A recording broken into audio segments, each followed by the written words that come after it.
ciidamada amniga ee maamulka Koonfur Galbeed ayaa howlgalo nabadgelyada lagu xaqiijinayo ka sameeyay xaafadaha kala duwan ee magaalada Baydhabo sida uu faafinta warkan inoogu sheegay wariyeena Maxamed Aadan Socdaal.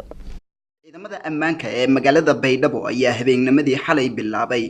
howlgal lagu baarayo dhammaan magaalada Baydhabo kuwaas oo ay sameynayeen ciidamada nabadgelyada iyo kuwa booliiska Koonfur Galbeed Soomaaliya.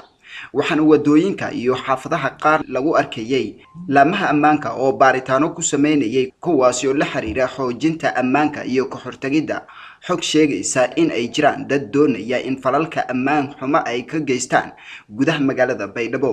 wasiirka wasaaradda amniga ee maamulka Koonfur Galbeed Soomaaliya iyo saraakiisha ciidamada booliiska ayaa xilli habeennimadii xalay ku guda jiray howlgalka ayaa u sheegay bulshada in ay soo sheegaan qof kasta oo ku cusub magaalada Baydhabo si loola socdo dhaqdhaqaaqyadiisa.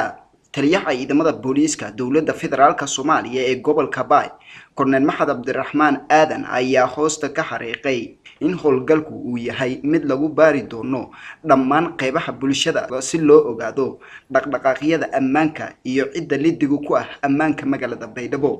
kooxihii xunka ah oo nabadiidka ah yaa la rabaa in laga baaro wax wal oo ku soo dhuuntay magaalada gudaheeda. dadweynahana waa la baaraya gaadiidkuna waa la baaraya waana hawl nabadgeliyo wax oo qof wax loogu dhibaayo ma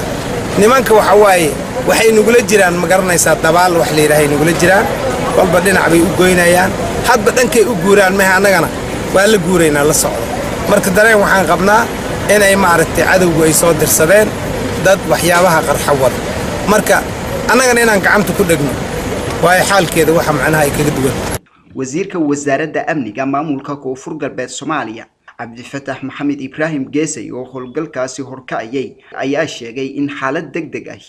ay ka bilaabeen magaalada Baydhabo maadaama ay heleen tuhun ku salaysan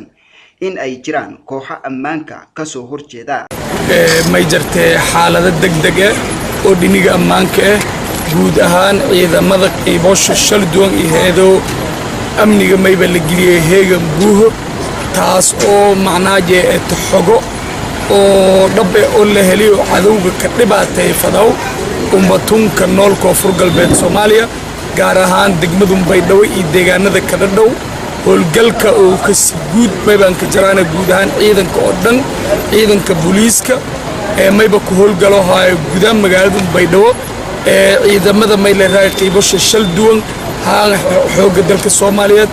daraawiishta Koonfur Galbeed ciidamada nabad sugidda oo Koonfur Galbeed may ku howlgalo haayana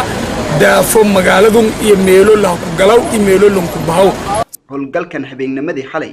ayaa waxa uu ka dambeeyay kadib axadii la soo dhaafay markii magaalada Baydhabo ay ka dhaceen qaraxyo waxyeelo u geystay shacab aad u fara badan ee ku noolaa gudaha magaalada Baydhabo.